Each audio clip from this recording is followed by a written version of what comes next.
Hello everyone, কেমন আছো সবাই? তোমরা তো সবাই জানো গতকাল রাস পূর্ণিমা ছিল, তাই রাসযাত্রা দেখতে আমাদের এখানে নবদ্বীপে এসেছিলাম। প্রত্যেক বছর সন্ধ্যের দিকেই যাওয়া হয়, এবারে দুপুরের দিকেই বেরোনো হয়েছিল। 3টের দিকে যাওয়া হয়েছিল, দুপুরের দিকে তো তাই তেমন ভিড় ছিল না। অবশেষে ট্রেন থেকে নামা হলো। সকালের দিকে যারা এসেছিল তারা এবার বাড়ি যাবে, তাই অপর দিকের প্ল্যাটফর্মে দেখো কত ভিড় হয়েছে।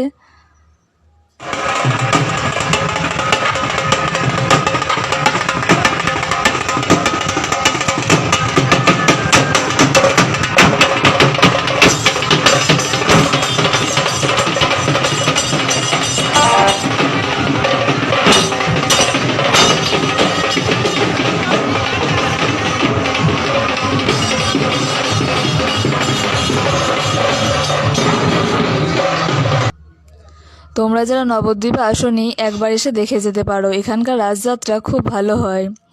9টার দিকে বাড়ি আসা হয়েছিল। ভিডিওটা কেমন লাগলো অবশ্যই জানিও, আর ভালো লাগলে অবশ্যই লাইক কমেন্ট করে পাশে থেকো। আজকের মতো ভিডিওটা এইটুকুই।